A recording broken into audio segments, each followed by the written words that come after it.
Okay. Ngayon po, ibabalik na po natin ang fan. Yan po. So, ganun din po ang fan. Pag inikot nyo po ang fan, dapat nakikita nyo umiikot ang belt sa loob. So, yun muna pong malaking washer. Tapos po yung maliit. Bago po yung nut. So, baliktad naman po ang paghigpit. Counterclockwise. Kahit po ito hindi nyo higpit ang mahigpit na mahigpit, dahil pag tumakbo po ito, kusa na po itong hihigpit.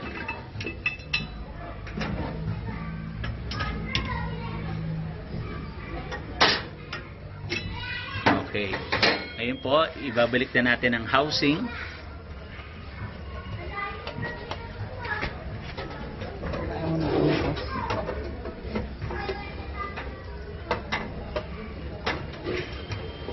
Ikiklip lang din po.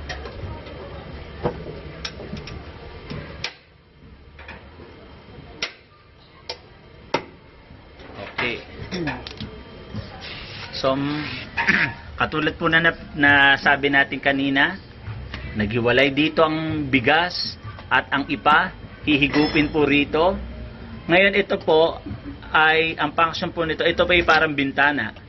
Kung nakikita po natin na may sumasamang bigas sa ipa, pwede po natin itong buksan para po hindi sumama ang bigas sa ipa. Pero kapag nakikita naman po natin na maraming ipa ang sumasama dun sa hopper ng unpolished rice, pwede po natin itong isara naman para po lumakas ang higop. Ang dahilan po ba't nagbabago-bago, yung pong huspan, kahit po anong metal, kahit po makapal na bakal, ang ipa po ay nakakapudpod ng kahit anong metal. So, ang mangyayari po, habang numinipis ang huspan, kinakailangan po natin itong isara. Kung bago, kinakailangan bukas para hindi sumama ang bigas. Pero habang po napupudpod ang huspan, kailangan po ito isinasara unti-unti. Okay, paglat po, makapansin nyo, iuna po natin ang side na ito. Ayan, okay, bago po na tapat. Tapos, kahit po hindi pa lapat na lapat, i-screw na po natin at kusa na po siyang lalapat.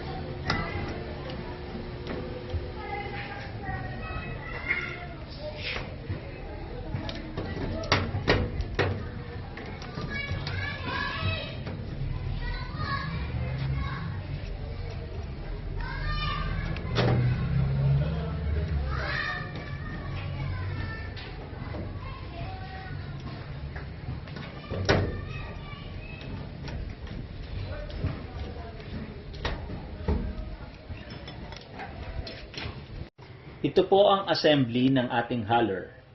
So, dito po pumapasok ang palay. So, makikita nyo na itong mga parang screw na yan, siya po ang nagtutulak sa palay para pumunta sa loob nito. Pag ikot po niyan, pag ganon, para po maitutulak ang palay papasok dito.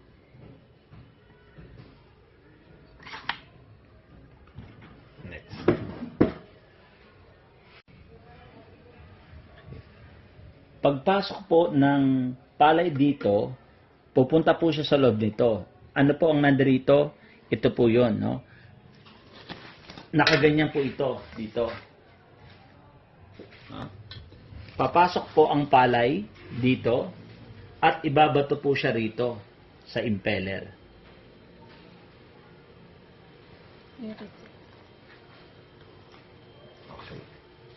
Po maibato ang palay sa urethane ng impeller, lalabas naman po itong mga ipa at bigas dito sa side na to.